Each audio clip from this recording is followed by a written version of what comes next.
नमस्कार, मैं विश्वास राय आपका स्वागत करता हूं टारगेट विद विश्वास राय चैनल में। और आज का जो हमने विषय चुना हुआ है वो विषय है संविधान सभा। क्योंकि अगर हम संविधान को देखें और आने वाले एग्जामिनेशनों या पीछे आने वाले हुए एग्जामिनेशनों को, उनके पेपर को एनालिसिस करें तो हमें ये पक्का विश्वास हो जाता है कि आयोग संविधान सभा से प्रश्न अवश्य पूछता है और संविधान सभा से आने वाले प्रश्न बहुत ही बारीक होते हैं। गलती होने की संभावना होती है क्योंकि ये टर्मिनोलॉजी बेस्ड होते हैं। अतः अगर हम संविधान सभा की बात करें तो संविधान सभा का पहली बार अगर हम कहें तो स्वराज पार्टी, आपको याद होगा कि जब 1 अगस्त 1920 को जब असहयोग आंदोलन प्रारंभ हुआ तो महात्मा गांधी ने कहा कि यदि मेरे कहने पर अगर आप लोग चले तो 1 वर्ष के अंदर आजादी मिल जाएगी। लेकिन समय बीतता गया, आपको पता ही है। 1 अगस्त 1920 के बाद 5 फरवरी 1922 आया जब गोरखपुर में चौरी चौरा कांड हुआ और 11 फरवरी 1922 को असहयोग आंदोलन वापस ले लिया गया। महात्मा गांधी ने जब असहयोग आंदोलन वापस लिया तो बहुत सारे लोगों ने कहा कि महात्मा गांधी को आंदोलन वापस नहीं लेना चाहिए था। पंडित जवाहरलाल नेहरू का कथन था कि यदि कश्मीर के किसी गांव ने कोई गलती की हो तो कन्याकुमारी के गांव को उसका दंड देना कहां तक उचित है। नेताजी सुभाष चंद्र बोस ने भी कहा कि जब आंदोलन अपने पीक बिंदु पे जा रहा था, श्रेष्ठ बिंदु पे जा रहा था, तो महात्मा गांधी जी का आंदोलन, असहयोग आंदोलन वापस लेना एक समझ से परे की चीज है। उसी समय 1923 में मोतीलाल नेहरू और C.R. दास ने स्वराज पार्टी की स्थापना की। C.R. दास, चित्तरंजन दास स्वराज पार्टी के अध्यक्ष बने तथा मोतीलाल नेहरू उसके उपाध्यक्ष बनाए गए और यहीं से उन्होंने एक संविधान सभा की मांग रखी अनौपचारिक रूप से। लेकिन जहां तक अगर हम M.N. राय की बात करें, वहां पर संविधान सभा जो आया उन्होंने एक औपचारिक मांग रख दी। चूंकि 1939 से 1945 तक द्वितीय विश्व युद्ध चला और 1942 में क्रिप्स मिशन भारत आया, जिसने कहा कि यदि द्वितीय विश्व युद्ध समाप्त होगा तो हम आपको डोमिनियन स्टेट का दर्जा देंगे और संविधान सभा के एक प्रस्ताव उसने रखा। लेकिन चूंकि महात्मा गांधी प्रथम विश्व युद्ध में ही इस बात को झेल चुके थे कि जब अंग्रेजों ने उनसे कहा था कि हमारी सहायता प्रथम विश्व युद्ध में करिए, हम आपको आजाद करेंगे, और यही कारण था महात्मा गांधी ने भारतीयों से सेना में भर्ती होने के लिए आग्रह किया। यही कारण है कि महात्मा गांधी को, आपको पता होगा बच्चों, महात्मा गांधी को सेना में भर्ती करने वाले एजेंट की संज्ञा दी गई। इसी से खुश होकर केसर हिंद की उपाधि से भी महात्मा गांधी को अंग्रेजों ने नवाजा। लेकिन जब 1942 में क्रिप्स मिशन आया तो उन्होंने कहा ना ना ना ना, ये पोस्ट डेटेड चेक है, यानी एक ऐसा चेक जिसकी तिथि बीत चुकी है, उत्तर तिथि चेक की संज्ञा दी। यानी प्रश्न भी पूछता है कि महात्मा गांधी ने किस प्रस्ताव को उत्तर तिथि चेक की संज्ञा दी। आंसर होता है क्रिप्स मिशन को उत्तर तिथि चेक की संज्ञा दी।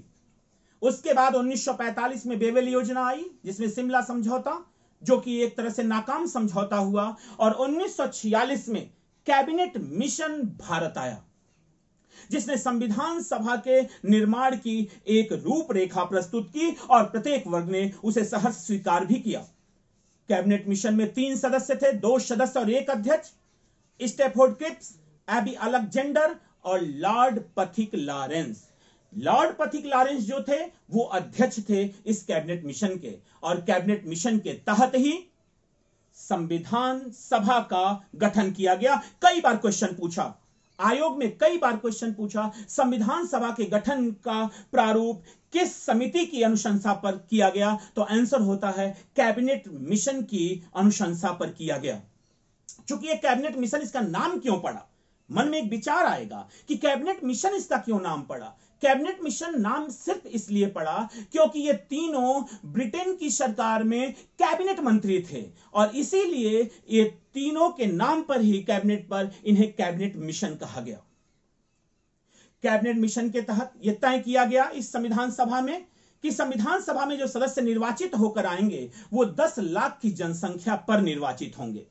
लेकिन फिर मैं कहूंगा निर्वाचन की पद्धति भी सामान्य रूप से 2 भागों में कर दी गई। एक ध्यान दीजिएगा आप लोग, कुल संविधान सभा में 389 सदस्य संविधान सभा के लिए संविधान सभा में आए। इसको 2 भागों में बांटा गया। ध्यान दीजिएगा, बहुत आसान है। 389 को 2 भागों में बांटा गया। 296 जो कि निर्वाचित थे और 93 जो सदस्य थे, 93 सदस्य जो थे वो मनोनीत किए गए। 93 सदस्य मनोनीत किए गए और 296 को निर्वाचित किया गया। ये जो निर्वाचित थे वो ब्रिटिश प्रांत, जिस पर उनका एक अधिग्रहण था, जिसको आप ब्रिटिश प्रांत कहा जाता था, जहां क्राउन का शासन था, वहां से 296 सदस्यों को निर्वाचित किया गया। 10 लाख की जनसंख्या पर निर्वाचित हुए। और ये जो 93 मनोनीत हुए, उस समय जो देशी रियासतें थी, जो अभी भी असमंजस की स्थिति में थी कि आखिर हम क्या करें, क्या हमें भारत में मिल जाना चाहिए या हमें स्वतंत्र राष्ट्र का निर्माण करना चाहिए। क्योंकि अगर आप बाल्कन प्लान, एक बार क्वेश्चन पूछा, माउंटबेटन योजना 3 जून 1947, एक बार क्वेश्चन ऐसे ही पूछ दिया, बाल्कन प्लान। सब लोग माउंटबेटन योजना जानते थे कि 3 जून 1947 को माउंटबेटन योजना आई, लेकिन जब आईएएस ने, यूपीएससी ने बाल्कन नाम दिया, तब जाके पता चला कि माउंटबेटन का निकनेम बाल्कन था। यानी बाल्कन योजना 3 जून 1947 को आई, जिसमें भारत और पाकिस्तान के रूप में 2 राष्ट्र के रूप में निर्माण किया गया। और यह कहा गया कि जो देशी रियासतें हैं या तो भारत में सम्मिलित हो जाएं या वो पाकिस्तान में सम्मिलित हो जाएं, या यदि वो स्वतंत्र राष्ट्र का निर्माण चाहती हैं तो एक स्वतंत्र देश के रूप में भी अपना अस्तित्व बना सकती हैं। तो 93 मनोनीत थे जो देशी रियासत थे। 296 में से, यहां ध्यान दीजिएगा, 296 में से 292 अगर हम कहें तो फुल ब्रिटिश प्रांत के थे और 4 सदस्य जो थे ये कमिश्नरी क्षेत्र था। ये कमिश्नरी क्षेत्र था, जिसको आप कमिश्नरी क्षेत्र कहते हैं। कमिश्नरी क्षेत्र, 4 कमिश्नरी क्षेत्र थे। तो दिमाग में जरूर आएगा कि ये 4 कौन कौन से हैं। क्वेश्चन पूछता है निम्नलिखित में से कौन से क्षेत्र संविधान सभा में कमिश्नरी क्षेत्र के नाम से जाने गए। तो जो कमिश्नरी क्षेत्र थे वो 4 थे। अगर इनका कोड लेना चाहते हैं तो A, B, C, D। बहुत आसान ट्रिक है, छोटा सा, कि ABCD। अगर कमिश्नरी क्षेत्र पूछता है कि संविधान सभा में किस कमिश्नरी क्षेत्र का निर्वाचन हुआ था, तो 4 कमिश्नरी क्षेत्र का निर्वाचन हुआ था। एक छोटा सा ट्रिक, ABCD याद हो चुका होगा। A यानी अजमेर, A का मतलब है अजमेर। B बलूचिस्तान, बलूचिस्तान। कुर्ग और डी से दिल्ली। ये 4 कमिश्नरी क्षेत्र बनाए गए और इन 4 कमिश्नरी क्षेत्रों का निर्वाचन 10 लाख की जनसंख्या पर संविधान सभा में किया गया। समझ में आ रहा है? तो आप फिर से देख लें एक बार। ए अजमेर है, बी को हम बलूचिस्तान कहते हैं, सी कुर्ग है और डी दिल्ली है। रही बात अजमेर राजस्थान में, बलूचिस्तान आज पाकिस्तान में है, कुर्ग कर्नाटक में है और दिल्ली आप जानते हैं। बलूचिस्तान आपको याद होगा, यही बलूचिस्तान है।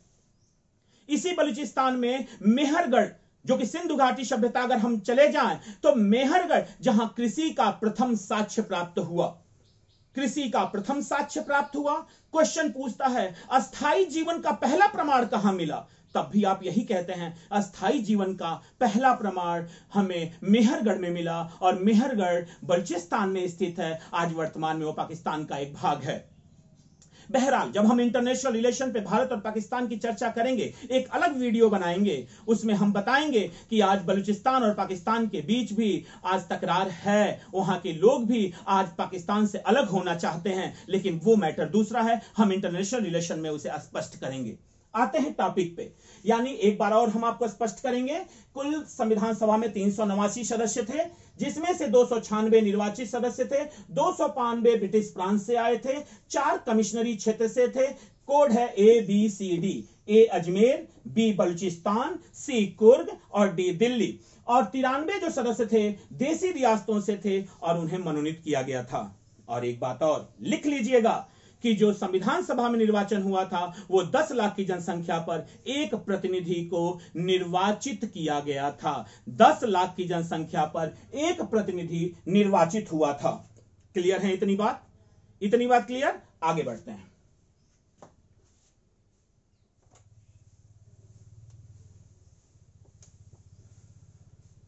संविधान सभा के बनने के बाद 9 दिसंबर 1946, डेट याद रखिएगा, बहुत जरूरी है बच्चों, डेट ना भूलना। अब मैं कुछ डेट लिखता हूं और उसी पे बहस कर लेता हूं। 9 दिसंबर 1946, 11 दिसंबर 1946, 22 जनवरी 13 दिसंबर 1946, 22 जनवरी 1947। हम पहले इन 4 डेटों पे चर्चा करेंगे, इन 4 डेटों पे चर्चा करेंगे और आप देखेंगे कि प्रश्न बहुत आते हैं। संविधान सभा का मैंने केवल एक वीडियो लिया है और इस वीडियो में पूरी संविधान सभा हम क्लियर कर देंगे। 9 दिसंबर 1946 संविधान सभा की पहली बैठक हुई। याद रखिएगा बच्चों, संविधान सभा की पहली बैठक, संविधान सभा की पहली बैठक, संविधान सभा की पहली बैठक, संविधान सभा की पहली बैठक हुई 9 दिसंबर 1946 को। जब संविधान सभा की पहली बैठक हुई, एक बात और याद रखिएगा, संविधान सभा की पहली बैठक 9 दिसंबर 1946, उसमें सबसे बड़े बुजुर्ग सदस्य थे डॉक्टर सच्चिदानंद सिन्हा। नाम याद होगा, डॉक्टर सच्चिदानंद सिन्हा। क्वेश्चन पूछा कि संविधान सभा की पहली बैठक की अध्यक्षता किसने की? एकदम एक ही आंसर, डॉक्टर सच्चिदानंद सिन्हा। दूसरा प्रश्न, संविधान सभा के अस्थायी अध्यक्ष कौन बने? डॉक्टर सच्चिदानंद सिन्हा। तीसरा क्वेश्चन, संविधान सभा के उद्घाटन बैठक की अध्यक्षता किसने की? डॉक्टर सच्चिदानंद सिन्हा। यानी 3 प्रश्न, एक आंसर। संविधान सभा के उद्घाटन बैठक की अध्यक्षता, तुरंत आपका आंसर डॉक्टर सच्चिदानंद सिन्हा। संविधान सभा की प्रथम बैठक की अध्यक्षता डॉक्टर सच्चिदानंद सिन्हा। संविधान सभा के अस्थायी अध्यक्ष, तुरंत आपका आंसर डॉक्टर सच्चिदानंद सिन्हा। यानी 11 दिसंबर 1946। हां, एक चीज लिखना ना भूलिएगा, डॉक्टर सच्चिदानंद सिन्हा की सबसे महत्वपूर्ण पुस्तक थी सर्च लाइट, सर्च लाइट। दूसरे डेट पे आते हैं, 11 दिसंबर 1946, संविधान सभा की दूसरी बैठक, संविधान सभा की दूसरी बैठक। हां, संविधान सभा की दूसरी बैठक, संविधान सभा की दूसरी बैठक 11 दिसंबर 1946 को हुई। डॉक्टर राजेंद्र प्रसाद को संविधान सभा का अध्यक्ष चुना गया। अस्थायी कहिए चाहे अध्यक्ष कहिए, डॉक्टर राजेंद्र प्रसाद को संविधान सभा का अध्यक्ष 11 दिसंबर 1946 को चुना गया तथा डॉक्टर BN राव को संवैधानिक सलाहकार चुना गया। Doctor BN Rao. अगर हम देखें संविधान सभा की दूसरी बैठक में तो अध्यक्ष बन जाते हैं कौन? Doctor Rajendra Prasad, doctor Rajendra Prasad. और आपके संवैधानिक सलाहकार बनते हैं, याद रखिएगा बच्चों, संवैधानिक सलाहकार, संवैधानिक सलाहकार बनते हैं संवैधानिक सलाहकार बनते हैं doctor BN Rao, Benegal Narasimha Rao. Benegal Narasimha Rao IAS थे, निशुल्क सेवा दे रहे थे और प्रारूप भी तैयार किया था। 2 क्वेश्चन बनेंगे, घबराना मत। यदि आपसे क्वेश्चन पूछता है कि भारतीय संविधान का प्रारूप किसने तैयार किया, खुल के जवाब देना, डॉक्टर BN राव। और जब पूछता है प्रारूप समिति के अध्यक्ष कौन थे, तो डॉक्टर भीमराव अंबेडकर। यदि आपसे पूछता है, याद रखिएगा एक चीज और, कि यदि आपसे डॉक्टर BN राव अगर हम इनको लें तो इन्होंने प्रारूप तैयार किया। क्या तैयार किया? प्रारूप तैयार किया है। और यदि यहीं पे प्रारूप समिति शब्द दे, प्रारूप समिति शब्द दे, तो आपका आंसर होगा doctor Bhimrao Ambedkar. Doctor Bhimrao Ambedkar, doctor Bhimrao Ambedkar. आप इस तरह से भी कह सकते हैं, doctor Bhimrao Ambedkar, father of constitution of India, father of Indian constitution, और यहां तक कि इन्हें मदर ऑफ इंडियन कॉन्स्टिट्यूशन भी कहते हैं। वैसे तो मदर ऑफ इंडियन कॉन्स्टिट्यूशन हम ब्रिटेन के संविधान को कहते हैं, लेकिन mother of Indian constitution, father of Indian constitution हम डॉक्टर भीमराव अंबेडकर को भी कहते हैं। और ये प्रारूप समिति के अध्यक्ष थे। ये क्या थे? प्रारूप समिति के अध्यक्ष थे। और डॉक्टर BN राव ने प्रारूप क्या किया? तैयार किया। बहुत सुंदर, प्रारूप तैयार किया। अब हम आते हैं अगले पॉइंट पे। 13 दिसंबर 1946, 13 दिसंबर 1946 को उद्देश्य का प्रस्ताव, जो कि प्रस्तावना का आधार बना, पंडित जवाहरलाल नेहरू द्वारा लाया गया 13 दिसंबर 1946 को। हां बच्चों, कोई दो राय नहीं, अगर वो चाहते तो उसी दिन उस उद्देशिका के प्रस्ताव को पास करा सकते थे, लेकिन बीच में आ गए बाबा साहब doctor Bhimrao Ambedkar, father of constitution India, क्योंकि उन्होंने कहा कि अभी यही क्लियर नहीं है कि ये देशी रियासतें भारत का अंग बनेंगी कि नहीं बनेंगी, मुस्लिम लीग शामिल होगी कि नहीं होगी, तो हम कैसे उद्देशिका का प्रस्ताव ला सकते हैं। यानी उद्देशिका के प्रस्ताव को तब तक रोकना होगा जब तक कि हम क्लियर ना हो जाएं कि मुस्लिम लीग और देशी रियासतें क्या इस संविधान सभा का हिस्सा होंगी या नहीं होंगी। याद रखिएगा, अगला डेट आते हैं हम, 1 मिनट, पंडित जवाहरलाल नेहरू द्वारा, पंडित जवाहरलाल नेहरू, पंडित जवाहरलाल नेहरू द्वारा उद्देशिका का प्रस्ताव, उद्देशिका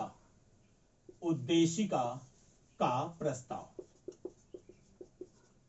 और 22 जनवरी 1947 को पारित, 22 जनवरी 1947 को पारित, यानी 22 जनवरी 1947 को उद्देशिका को पारित कर दिया गया। क्वेश्चन पूछता है कि संविधान सभा को संविधान बनाने का आदेश कब मिला? बहुत बढ़िया क्वेश्चन है, घबरा जाएंगे अगर आप क्लियर नहीं है तो, क्योंकि संविधान सभा तो 9 दिसंबर 1946 को ही पहला बैठक हो चुकी थी। प्रश्न पूछ रहा है संविधान सभा को संविधान बनाने का आदेश कब दिया गया? जब उद्देशिका का प्रस्ताव पारित हुआ, तब संविधान सभा को संविधान बनाने का आदेश मिला। यानी आपका आंसर होगा कब? 22 जनवरी 1947, जब संविधान सभा को संविधान बनाने का आदेश मिला। संविधान सभा को संविधान बनाने का, संविधान सभा को संविधान बनाने का आदेश मिला, बनाने का आदेश मिला। आप चाहें तो स्क्रीनशॉट ले सकते हैं। आदेश मिला, यानी संविधान सभा को संविधान बनाने का आदेश 22 जनवरी 1947 को मिला। कोई दिक्कत? कोई दिक्कत नहीं है, बढ़िया। अब आते हैं टॉपिक पे। एक बार अगर चाहें तो स्क्रीनशॉट ले सकते हैं, और थोड़ा सा वीडियो को रोक के मैं यही चाहूंगा कि लाइक के बटन और सब्सक्राइब के बटन जरूर दबा दें, ताकि अगला नोटिफिकेशन आपको अगले ही दिन आपको तुरंत प्राप्त हो सके। आखिर हम भी तो कुछ चाहते हैं, तो आपसे बस इतना ही चाहते हैं कि लाइक एंड सब्सक्राइब आप इसके बटन को प्रेस करें और इस चैनल के अगले वीडियो आपको तुरंत प्राप्त हो। आते हैं टॉपिक पे।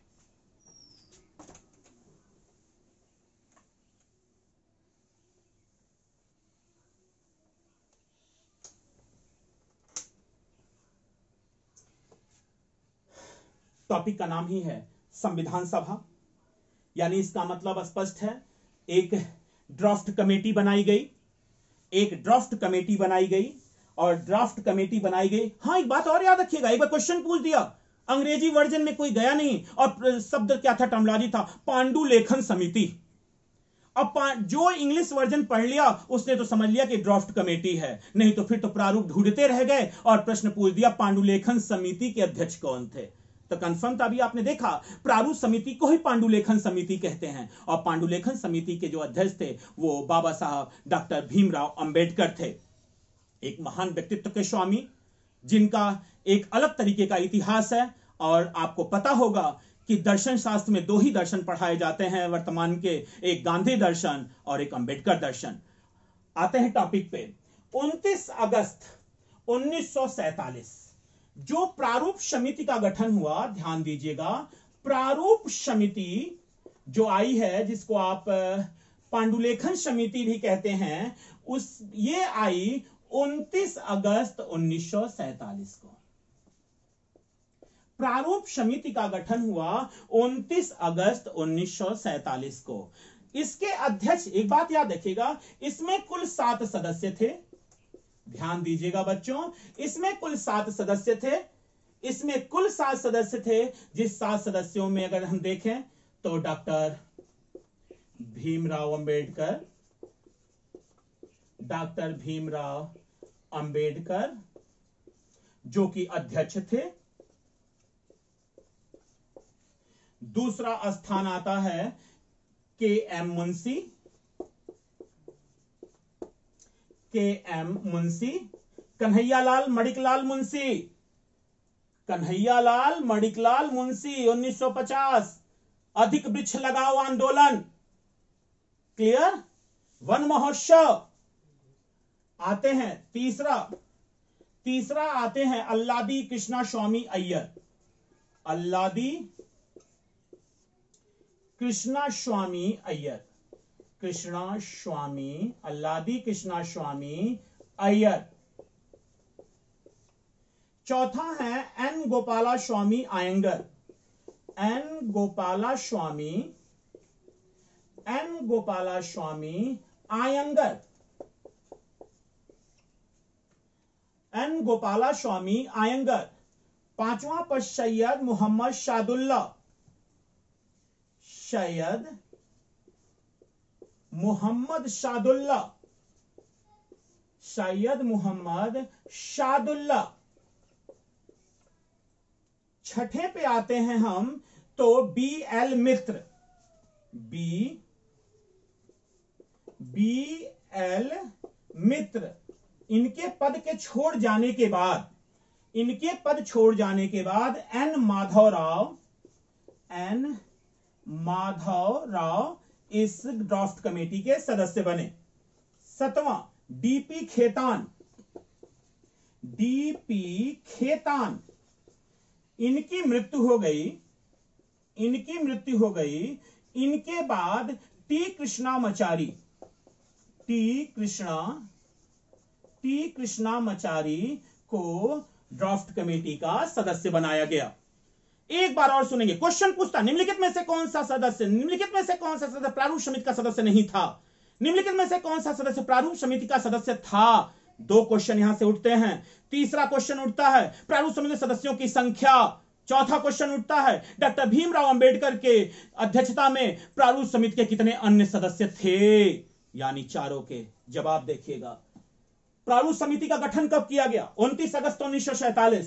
कितने सदस्य थे? 7। डॉक्टर भीमराव अंबेडकर की अध्यक्षता में प्रारूप समिति में कितने अन्य सदस्य थे? तो इनका नाम पहले ले चुका है, अब 6। आंसर क्या बन गया? 6। अगर डॉक्टर भीमराव अंबेडकर का नाम लेकर पूछता है तो आंसर 6। अगर प्रारूप समिति का सीधे पूछता है तो आंसर 7। और 7 के नाम आपको पता है। डॉक्टर भीमराव अंबेडकर अध्यक्ष हैं, कन्हैयालाल मणिकलाल मुंशी, अल्लादी कृष्णा स्वामी अय्यर, एन गोपाला स्वामी आयंगर, सैयद मोहम्मद शादुल्ला, बी.एल. मित्र और डी.पी. खेतान। एक बार क्वेश्चन पूछा यूपीएससी में, एक बार क्वेश्चन पूछा यूपीएससी में, निम्नलिखित में से किस प्रारूप समिति के मृत्यु के उपरांत टी. कृष्णामाचारी को प्रारूप समिति का सदस्य बनाया गया? आंसर था डी.पी. खेतान। इसीलिए मैंने बगल में लिख दिया है मृत्यु। ये बहुत ही महत्वपूर्ण क्वेश्चन है, ये बहुत ही महत्वपूर्ण क्वेश्चन है इसीलिए। और एक बात और, अगर हम इस महान व्यक्तित्व के ऊपर आ जाएं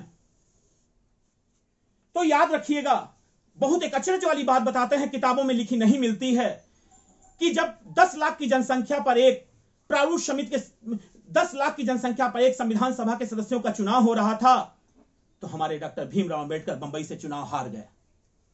डॉक्टर भीमराव अंबेडकर बंबई से चुनाव हार गए। उन्होंने पूर्वी पाकिस्तान, जो आज वर्तमान में है, बंगाल का भाग है पश्चिम बांग्लादेश का, वहां से उन्होंने चुनाव लड़ा, पूर्वी बंगाल से, और चुनाव लड़ा। और वो भी चुनाव में कांग्रेस ने साथ नहीं दिया, उस चुनाव में मुस्लिम लीग ने साथ दिया और डॉक्टर भीमराव अंबेडकर को संविधान सभा में उपस्थिति दर्ज कराया। लेकिन जब भारत और पाकिस्तान का बाल्कन प्लान के तहत बंटवारा हुआ, माउंटबेटन योजना के तहत 3 जून 1947 को, तो वो भाग पूर्वी पाकिस्तान में चला गया।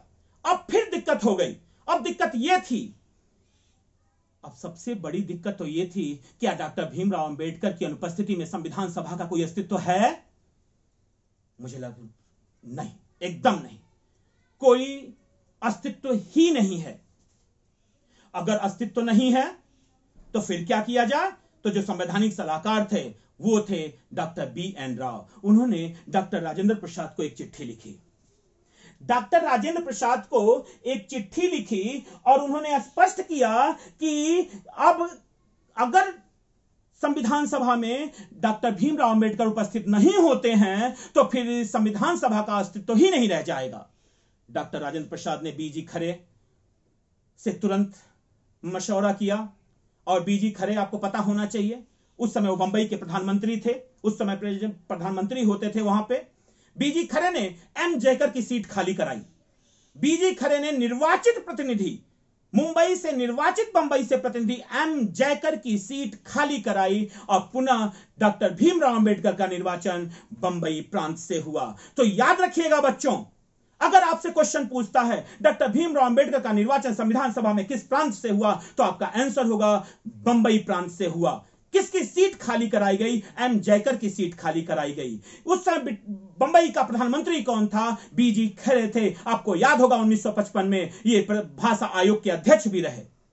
क्लियर? आते हैं आगे, आगे आते हैं। और याद रखना एक चीज और, इसीलिए डॉक्टर भीमराव अंबेडकर की इतनी महत्ता के कारण इन्हें फादर ऑफ इंडियन कॉन्स्टिट्यूशन कहा जाता है, और इसीलिए इन्हें मदर ऑफ इंडियन कॉन्स्टिट्यूशन भी कहा जाता है। आते हैं टॉपिक पे, क्योंकि इन्होंने सबसे महत्वपूर्ण एक समिति का अध्यक्षता की थी, लीड रोल निभाया था। अब आते हैं हम, एक डेट और लेते हैं, 24 जनवरी 1950, सॉरी 26 नवंबर 1949। 26 नवंबर 1949 मिति मार्गशीर्ष शुक्ल सप्तमी संवत 2006 विक्रमी, यानी यह तिथि एक ऐतिहासिक तिथि है, यादगार तिथि है, जब हमारे ऊपर कानून है, हमारा अपना संविधान है और हम उस संविधान पर आगे बढ़ रहे हैं। इसी दिन कुल 15 अनुच्छेद लागू कर दिए गए, और यही तिथि है जब संविधान पूर्ण रूप से बनकर तैयार हुआ। संविधान पूर्ण रूप से बनकर तैयार। और एक आर्टिकल अगर आप और ले लें, 394 अनुच्छेद 394 में इन्हीं 15 अनुच्छेदों की एक सारणी तैयार की गई। अगर विकल्प में, फिर से मैं कहूंगा, अगर विकल्प में 26 नवंबर 1949 देता है, अगर विकल्प में कहता है कि 26 नवंबर 1949 को कितने अनुच्छेद लागू किए गए, तो आपका आंसर 15 होगा। अगर 15 में विकल्प में नहीं है, तब आपका आंसर 15 अनुच्छेद ये और एक अनुच्छेद ये, 15 और 1 मिलके कुल 16 अनुच्छेद हो जाएंगे। बनने में समय अगर हम देखें, तो बनने में अगर हम समय देखें तो कुल समय बनने में लगा है 2 वर्ष 11 माह 18 दिन। 2 वर्ष 11 माह 18 दिन। और एक डेट और आपको याद रखनी होगी, जो महत्वपूर्ण डेट है, वो डेट है आपकी, आप इसको स्क्रीनशॉट ले सकते हैं, 26 नवंबर 1949 आप ले सकते हैं। एक डेट है 24 जनवरी 1950। 24 जनवरी 1950 यहां ध्यान दीजिएगा इस डेट को।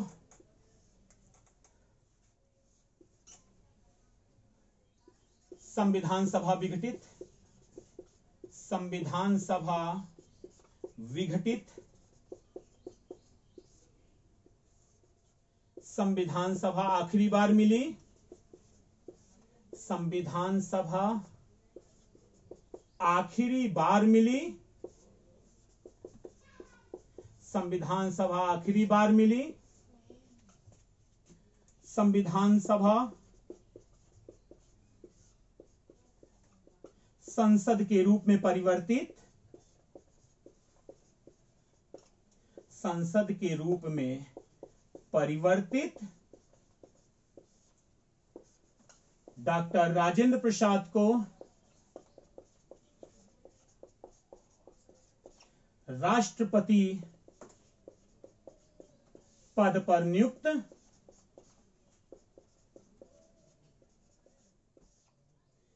यानी इतनी चीजें केवल 24 जनवरी 1950 को हुई।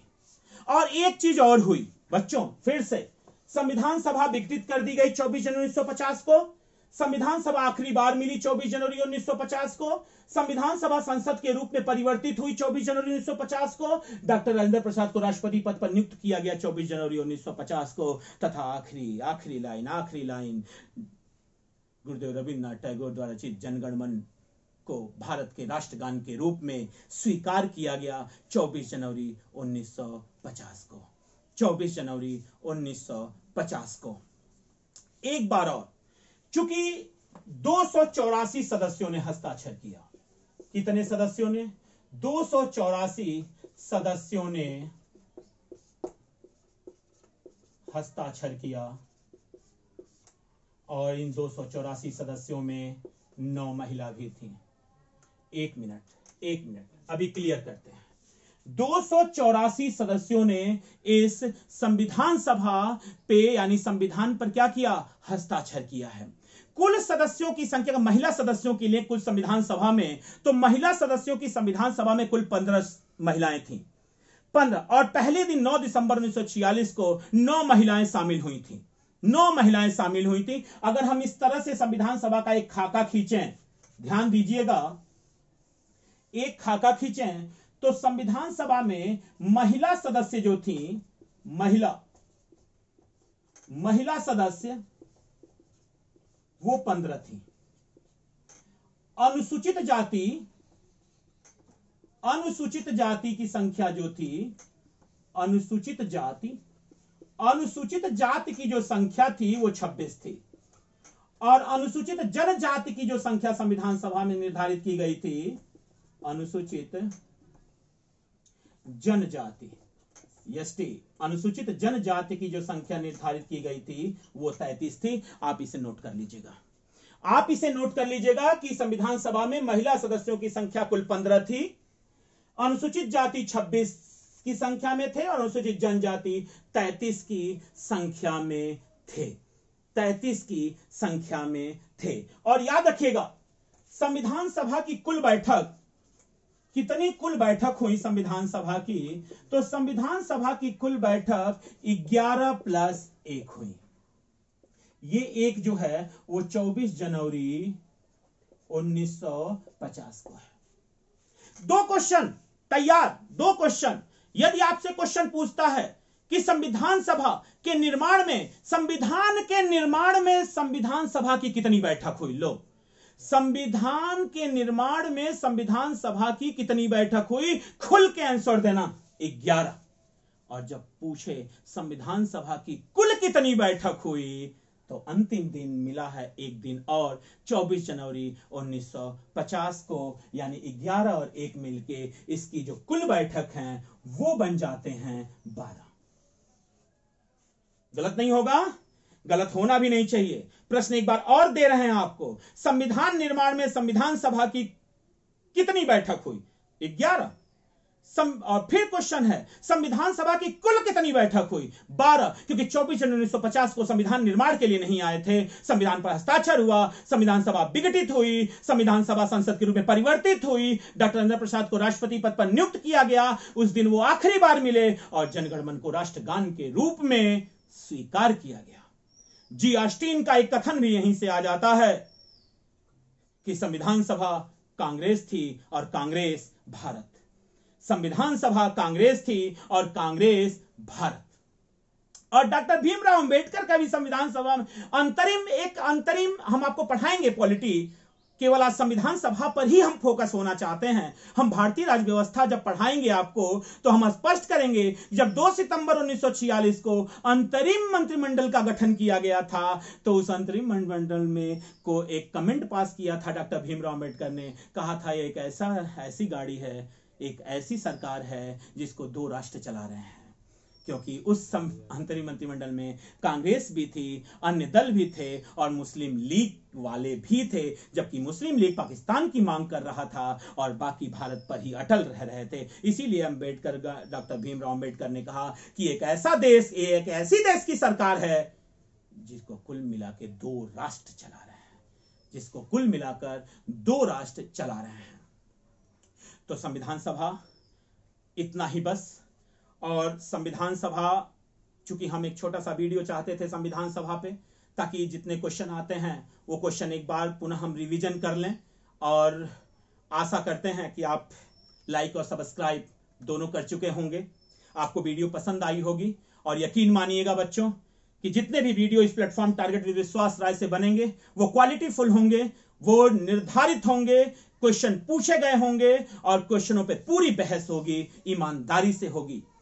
इसके साथ ही हम पुनः एक बार आपसे चाहेंगे कि अगला वीडियो आने के लिए पुनः आप सब्सक्राइब जरूर कर लीजिएगा ताकि नोटिफिकेशन समय पर आ सके। जय हिंद, जय हिंद।